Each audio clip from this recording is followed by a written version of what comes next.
the liver, through the lungs. I mean, any way possible. It'll dump that crud into the hair too. So what it does is, as it builds the cells and the protein matrix that make up the hair, you'll find it'll dump it into the drugs into there too. So if you get a hair sample, you can actually can tell whether the person was taking drugs. And hair, it sticks. I mean, it stays to the person. It doesn't, if a person grows long hair, it could be there for, who knows, maybe even a year's worth of drugs might end up in the hair. Hair grows around 1 centimeter per month, 1.5 centimeters per month. So you can actually see, if you get the hair, with a timetable when the drugs were taken. Let's say it's 10 centimeters long. You can see, well, in the third month, it looks like he was on drugs. Then after the fourth month, he was clean, and the fifth month, he was back on the drugs. This actually is useful information, not just to convict a person, but to find out, well, where was this guy in those months that he took the drugs? Maybe we can find that's where they're making the drugs, or that's where they're selling them, or we can find other people who are on the drugs there and stop them. So it should be known that, let's say a person was in, I don't know, he was in someone else's apartment and someone else was smoking marijuana and that smoke got in his hair. Okay, you got to be aware of that. That's usually on the surface. If you clean it, it's usually you can usually get it off the surface, whereas the drugs get dumped into the hair. They're all the way inside the hair anyway, so you can't just wash off. So this is, again, it's an important idea. The tests are done on hair as well. And we have to make sure that, let's say they took drugs and they sweated it onto the hair, and they sweated their drugs onto the hair. Remember, your body doesn't want the drugs. It's going to get rid of them in any way. It'll get rid of them through sweat too. Anyway, so you got to remember that there's a difference between on the surface as opposed to stuck in the inside the hair and in the protein matrix. So in order to avoid a false drug assumption, so it's best to try to clean the outside, or at least compare it to hair whose outside was cleaned. So that was drugs. There's also poisons to worry about, but usually we don't. The biggest problem is drugs. Unfortunately, it happens a lot. So we always test for drugs. Poisons we don't test. We don't assume that, unless we have some indication. Maybe their symptoms were not drugs. They were symptoms of just choking and dying. For that, there are many different tests for poisons. We're not going to go into most of them. Just some of them that work as elements, because these are a little bit simpler.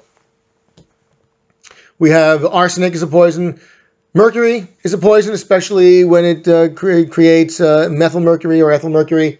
Bismuth, antimony, thallium, these are poisons. Thallium was once used as a rat poison. We don't use it anymore, but it used to be. So of these elements, what we use to test them, we do a presumptive test, what we call the Reinsch test. This has to do with this test for elements that have a larger reduction potential of copper. That means it will actually give electrons to copper. So we have copper. It will actually these will plate out onto a copper wire.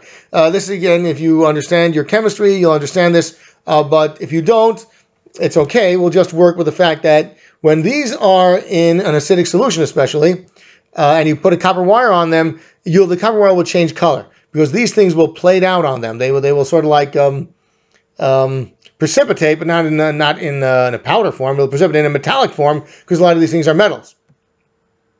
Incidentally, a lot of these things like bismuth, antimony, mercury, they're called heavy metal poisons. Heavy metals are very often poisons. Gold is also a poison. So what they do is they dissolve the sample in acidic water. They put some copper wire in there, heat it a little bit, and if it gets a silver coating, it's mercury. If it's black but shiny because it's metallic, it's bismuth. If it's black but not so shiny, it's arsenic. Arsenic is not that much of a metal. And if it's dark purple, it is antimony. This is a quick presumptive test, but once we know that, we do a better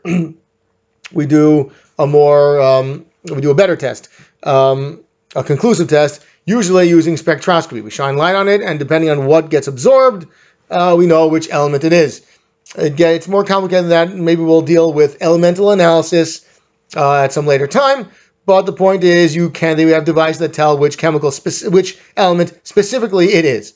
So once we think it's one of these, we test it again with our confirmatory test, usually spectroscopy in some form, and we'll know exactly what the poison is of those elements.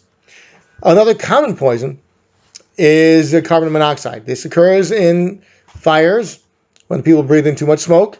It kills people. Also, carbon monoxide is found in if the car exhaust produces carbon monoxide. People breathe enough of that, it'll kill them. Sometimes in the house there might be some kind of a carbon monoxide leak or something else. Well, not a leak, but there may be some production of carbon monoxide in some way. Whatever it is, this is found, people breathe it, it's found in the lungs. The idea is that the lungs are supposed to absorb oxygen from the air, but it will absorb carbon monoxide better than oxygen. So if you have carbon monoxide in the air, it'll be stuck to the lungs. The lungs won't be able to breathe in oxygen, and the person will die based on that. If that person has 50-60% carboxy hemoglobin, that is fatal. So if we check this percent of it in the blood, then we can assume it killed him. The idea is, by the way, I mentioned carboxyhemoglobin. The hemoglobin is the part of the blood that absorbs the oxygen from the lungs. Well, if you have carbon monoxide in there instead of the oxygen in the hemoglobin, it's called carboxyhemoglobin. So we test the blood. If we see 56% of the hemoglobin is carboxyhemoglobin, the person can't live like that, and we assume that's what killed him. So we take a look at that. However, all you need is 35 to 40%. That will kill a person if his blood alcohol level is at 0.2, which is, as we might remember, 0.08 is the legal limit to drive a car. So this is a lot later than.